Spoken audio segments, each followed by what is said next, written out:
Welcome to RAIN, the Real Estate Investor Growth Network with your hostess, Jen Josie. Join like-minded real estate investors and accelerate your business towards greatness.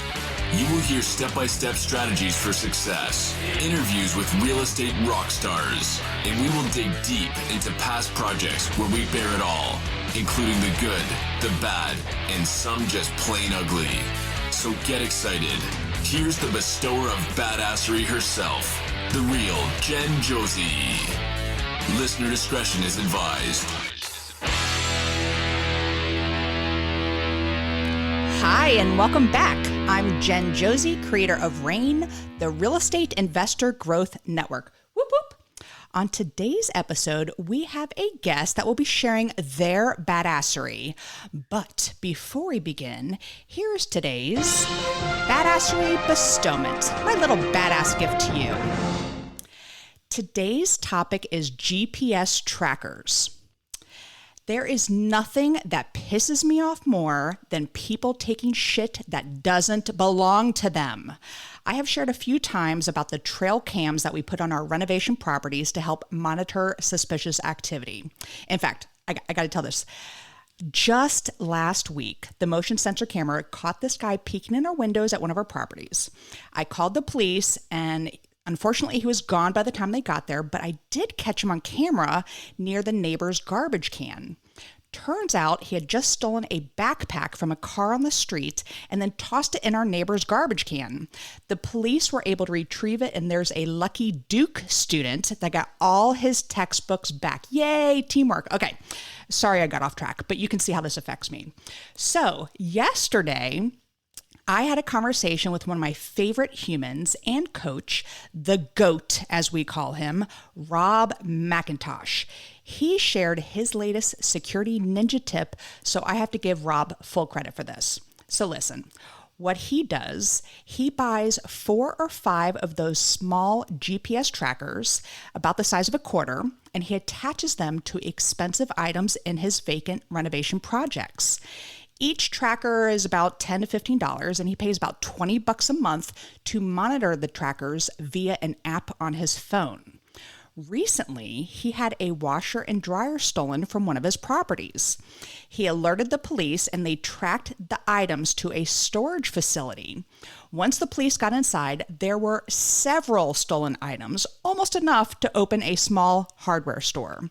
Rob did have to show proof of purchase with the item serial number, but he got his washer and dryer back. Yay! So I wish I had known this about GPS trackers when we had a few $1,000s of lumber stolen recently.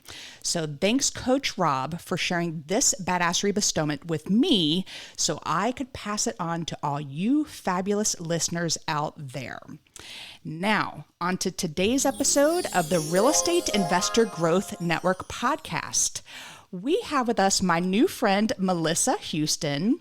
She is a CPA and the founder of the Fractional CFO Agency.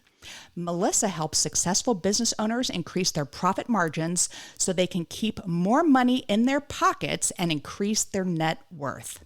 Melissa is a columnist at Forbes.com and the host of the Business Society podcast. Besides being a badass female entrepreneur, she's also a life coach and a dog mom. Clearly, we're going to be instant friends. So welcome to the show, Melissa Houston. Oh, Jen, I love this. I love your sound effects. It's fantastic.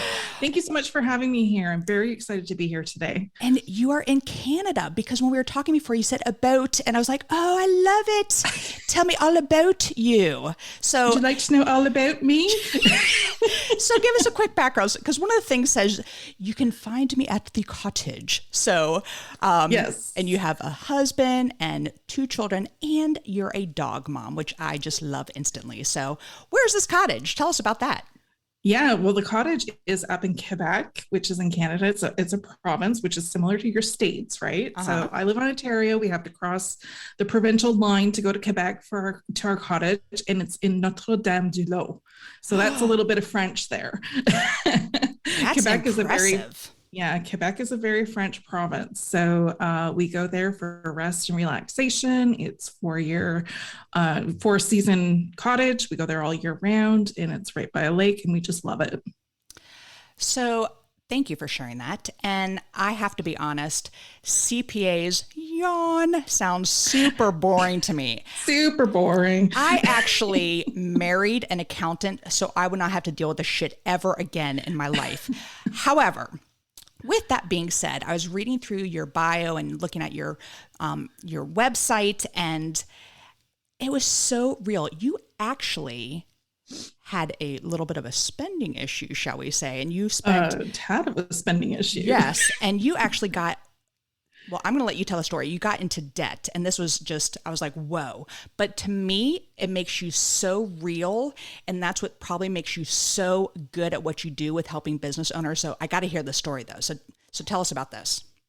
Yeah, absolutely. Do you want the long version or the shorter version? Well, I mean, I love to shop. So, I mean, if there were fun items that were purchased, I do kind of want to hear about it. I'm a Kate Spade, like, junkie, so. Oh my God, me too. I love her. She's so fun. Cute. And her shoes, Yes. too. I can't. Right? I can't. Don't get me Yes. started. Okay, go. Tell me. Okay.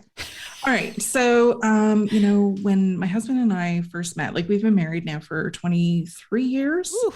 And yeah. So we've been together a while. And when we first got together, we were always very we were cohesive with our finances. We talked about them all the time. We planned our finances together. So we were very financially oriented in our like planning for the future and such. So, following the financial plan for years, I guess it's about 5 or 6 years ago now, I totally got myself into some bad shopping habits. So it started off slowly where I would, go away for weekends with girlfriends on shopping trips, drop a couple $1,000s there. And then it got worse where I would be online shopping when I was bored or feeling that need to get that quick fix, some, little pick me upper, something to make me feel better about myself. And then it exploded into like, okay, I'm going to do home renovations. And finally, the last sort of nail in the coffin was installing an in-ground pool in our backyard. Oh, my goodness. So, and this all happened in a year. So I blew through $100,000 worth of credit. Yeah. And I didn't even tell my husband how much I was spending, right? Now, my husband was suspicious. He's like, I don't understand. Like, he left a lot of the finances up to me because I'm a CPA and, like, I just do the day-to-day management of the money. But he's always been very involved in the finances. But he's like, what the hell is going on? Like, like there's stuff coming to the door every day, multiple packages, we're spending, like there's no way we can keep up with this. So, I was like, yeah, we may have to, borrow a little bit of money, but we're good. So it was financial infidelity, which was, once I got labeled with that was very hard for me to digest. But at the time, that's tough. Financial infidelity. Oof. Yeah, very tough. And when I was called out for that, I was like, wow, that really hit home. But at the time, I didn't realize I was doing that. And, I'd gotten us to the point where, there was no credit left, like literally nothing. Like we had to refinance our home to get out of debt. Wow. And I didn't tell him that until we met at the bank. Right. Because I'm like, oh, we need to go to the bank. There's a couple of things we need to do.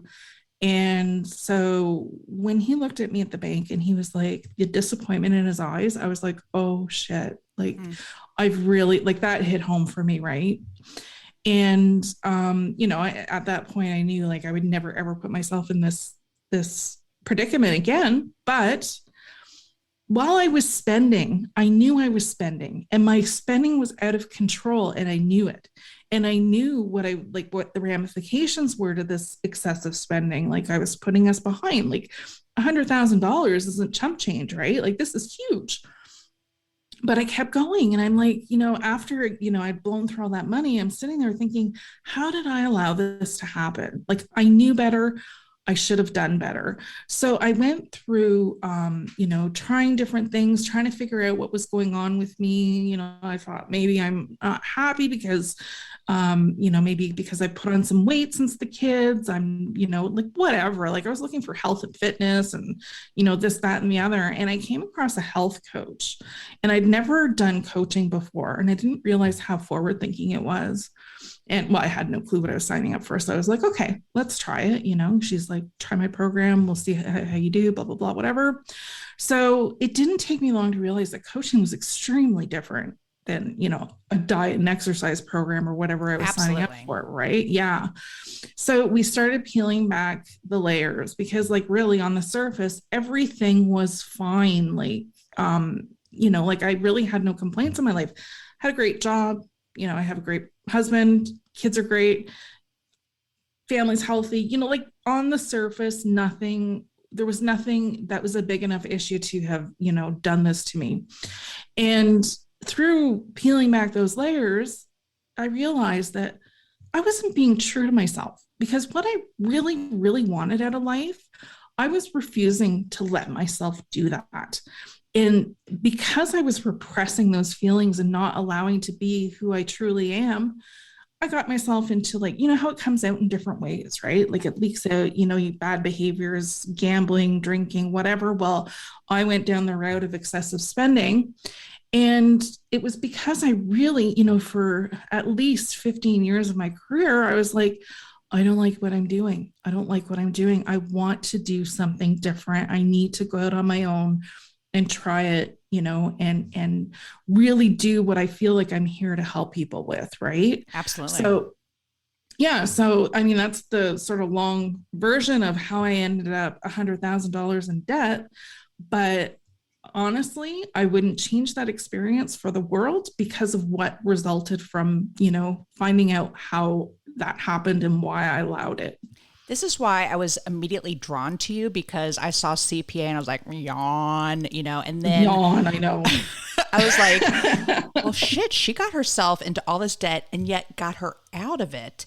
And that whole thing that you're talking about spending, I know in our industry for real estate investors, it's so easy to go overboard with spending when you're renovating things and Absolutely. it gets out of control. So you kind of changed careers, it sounds like, and now because you have experienced that, it just makes you so much better at what you do. So I just want to dive in because I want to get straight to it. You have a program now where you help people. Explain what your program is now that has been created from this. Yeah, absolutely. So what I ended up doing was, because accounting was my second career, my first career was social work. So I ended up marrying the social work aspect of my personality with the numbers aspect of my personality. And what I really wanted to do, because I had seen such a gap when I was working in the public accounting world, is I really wanted to help business owners understand what was going on in their business finances so it can make them better, stronger business owners and make their businesses more profitable. So, so often I had been on the other end where, we would do tax returns and meet with the client and give them great advice. And they would look at us like, we had three heads and they didn't know what we were talking about. And I knew that they were walking away without this valuable information that would be so helpful to them.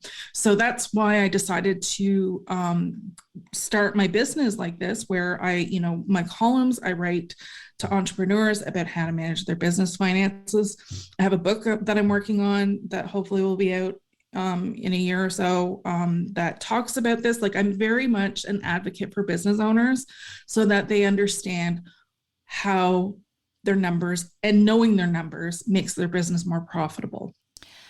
I love this, and you are very easy to connect to. So I have a question for you. So absolutely. Right now in our business, we are actually looking to scale our business and start hiring people. As my advisor, what is some advice that you could give me on how to do this without overspending or doing it the right way? Like, what's an easy way for me to start scaling my business?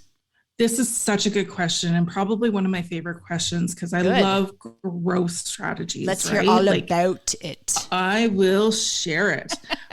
So what I love to do, and 2022 is we're right at the beginning of a year, right? It's the perfect time. So what I tell my clients is you need to get that business operating plan together, right? So what that is a 12-month financial forecast of what you want to happen in your business. So it's mapped out through an Excel spreadsheet. You break it down month by month, and each your starting base can be, okay, let's look at December and what did I earn in revenue and what did I spend for expenses, and, sort of take that as a starting point. And then you think about January and each month all the way to the end of the year. And you also think about your financial goals as a whole. What do you want to achieve in 2022, right? So how much revenue do you want to earn, but not just revenue, profit as well. So you're going to plan out what's going to happen in the year. And if you're thinking about, growing your business, you're going to project growth. It's not going to happen like, okay, tomorrow we're going to start, or January 1st, we're going to start, earning 2 or 3 times the amount that we did in December. You have to plan for that slow growth. And you also have to plan what you need to get that slow growth. So if you need to invest more marketing dollars in that growth, or, what have you. And in the case where you mentioned, having more people to hire onto your team. So you plan, their salaries, and if there's any commission costs that go with it or whatever, and you plan out how that's going to fit into your budget. So then when you're planning, you're going to be looking at each month and you're going to see, okay, this is the projected amount of revenue that I want to work towards, make happen. And they have to be realistic, right? Can I give you an example? Yeah, so absolutely. A very brand spanking new goal for us. We're taking a course with a gentleman named Tim Bratz next month, and we are going to get into commercial multifamily. So a goal that we have, and by the way, our friend Brett said, my goal is to get 100 doors. And so Vance, my husband, and I were like, well, our goal is to get 101 doors. So we want to get 101 properties, and it could be like a 20-unit building, so it's going to be multi-unit families, units, excuse me. So to get those, and then like, how do I do that throughout an entire year? How do I plan that? Like, do I just break it down? Like each time? You're going to have to look at it as a project as a whole as well, right? So you're going to have to look at how much it's going to cost you as an investment to get that in. And then you're going to plan out how much revenue you're going to be receiving from those properties, right? And you first and foremost, your largest expense will likely be the mortgage, or however you funded that property. Yeah, we buy it with hard money and private money, and then once we do the renovations to it, then we refinance it into our own name, to our business name. So then it will be in the form of a mortgage. Yes. So you have to plan. You have to plan all the expenses that are going to go into this renovation. Plan all of them, right? And make sure when you're planning that you're creating a profit. It's going to be a smart investment for you, because too often people are like, okay, well, I'm going to do this, and because I've got the revenue coming in, it seems like it's going to be a great deal. But if you're not looking at the expenses, then you don't know how profitable it can be, right? So if your cash outlay is more than what you're bringing in, then you're losing your shirt over a deal like that, right? So plan it out and make sure that the numbers make sense, and incorporate that into your financial plan once you decide, which month you're going to acquire it and what have you, right? And all the expenses that are going to go along with it. What an accountability announcement I just did. I just said 101 doors. I'm doing it in 2022. So we're going to come back and make sure it happens. Yeah. Shit. Yeah. Now I have to do it. Okay. So I love that. I love the whole planning everything out. I do what are called SMART goals, and we will say things like, we're going to do, like in the past, we would say we're going to do 12 flips, buy 2 more Airbnbs and 2 more long-term rentals. We are going to, increase our speaking engagements, so all these things, we have this, and it's going to bring in this amount, and we do it for the entire year. Then we break it down into chunks and do it monthly. So we have monthly benchmarks that we have to hit to get those 12 flips a year. So this year we're kind of shifting our focus, because we want to add a project manager. That's the first hire we want to do this year, a physical person. I say that because we have virtual assistants, and a physical person. And from there, kind of map it out to how we can put this all together. So signing up for your services is something that would be completely beneficial, because you would guide me on something like this. Absolutely. I mean, like, you've got a huge beast of a business going, which is fantastic. And you've got all these great things going on. And once you get it into a plan, it makes it so much more manageable, right? It sounds overwhelming to talk about it, but getting into a plan, it's totally doable. And then the best thing is, and I love how you do this, is monitoring your progress against what your plan was each and every month to make sure that you're on track to meet your goals. So how does your program work? Do you have monthly calls? Do you have like, what does it include? So I work one-on-one with clients, right? So depending on what their needs are is how the program works. So what I do is I do one-on-one coaching, or I offer fractional CFO services. I meet the client where they're at, not where I'm at, right? So if it's a new business that's starting out and they're just getting going, they're likely not going to be able to afford a done-for-you fractional CFO, right? So I do the coaching, because what I believe in, and I know this to be true, is that every business owner needs to understand the high-level reporting, the financial reporting in their business, right? Because every decision that you make in your business is going to affect your profit line. So if you don't understand how your decisions affect your profit line, that's a red flag. Right. So I teach them. I go through we do a VIP day where you go through your entire 2022 plan, right, with me. We sit down together. We work out that financial plan that we were just talking about. And then every month, I hold you accountable. We meet every month afterwards, and we go through, okay, like, this is what you did. This is what you didn't do. This is why you do it. Like, just taking that information, that feedback of what happened that month, and using it to improve your business, right?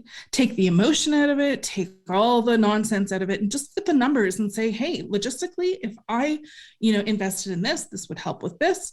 Or, if I cut back these expenses, I could save myself, $12,000 a year, or whatever the case may be. But really having a look at those numbers and seeing what they're telling you.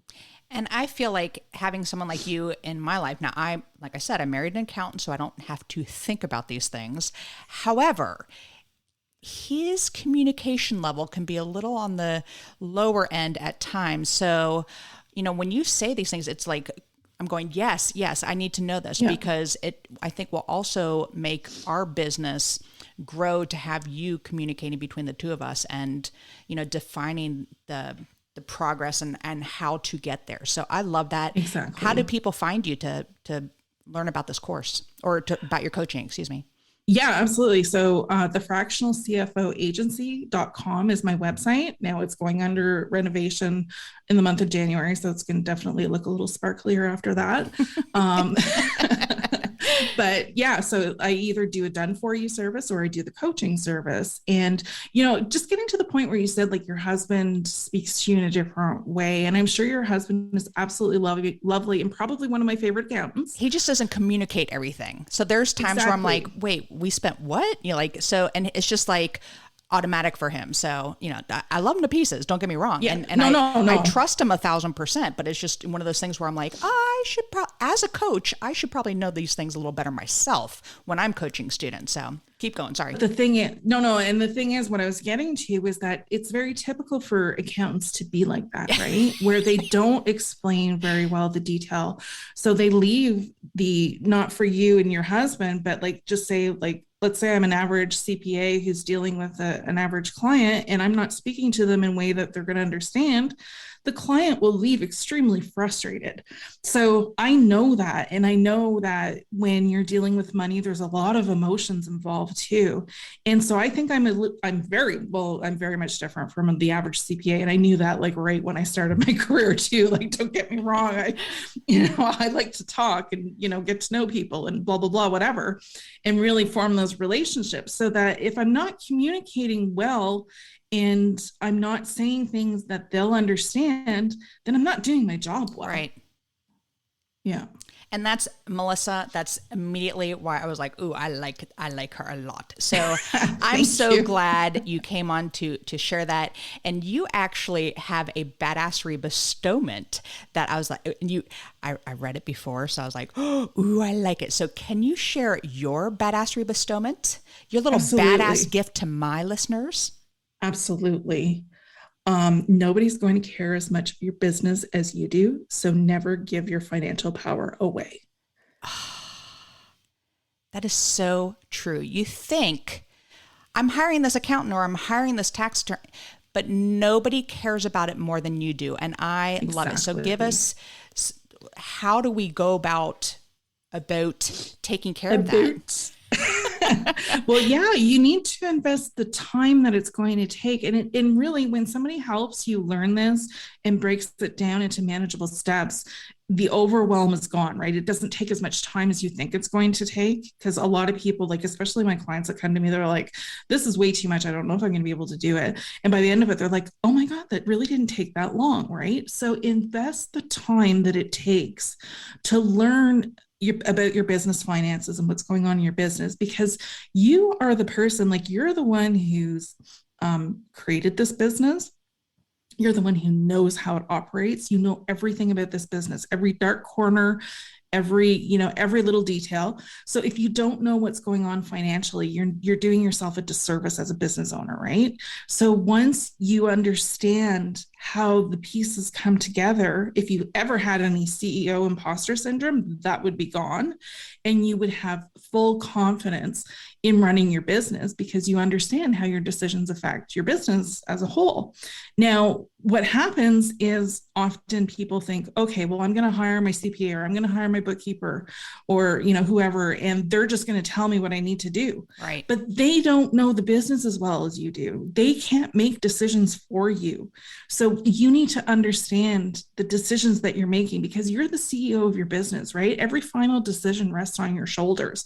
So even if somebody's advising you to do something, it may not be in the best interest of your business. So that's why it's really important to never give that financial control away, right? And I mean, there's also really dark stories about why you shouldn't give that control away either. So you have to protect yourself and you have to protect your business. I love it. I think that is a very excellent badassery bestowment. So thank you, Melissa, for sharing that.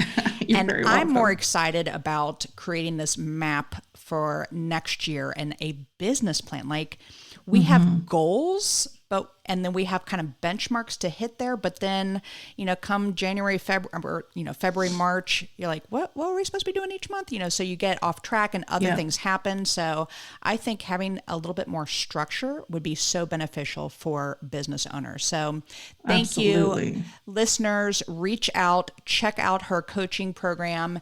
And, she's top notch. I am just so very impressed. And for someone who likes Kate Spade as much as I do, and you can dig yourself out of the Kate Spade hole, then you can help these other business owners. So thank you for that.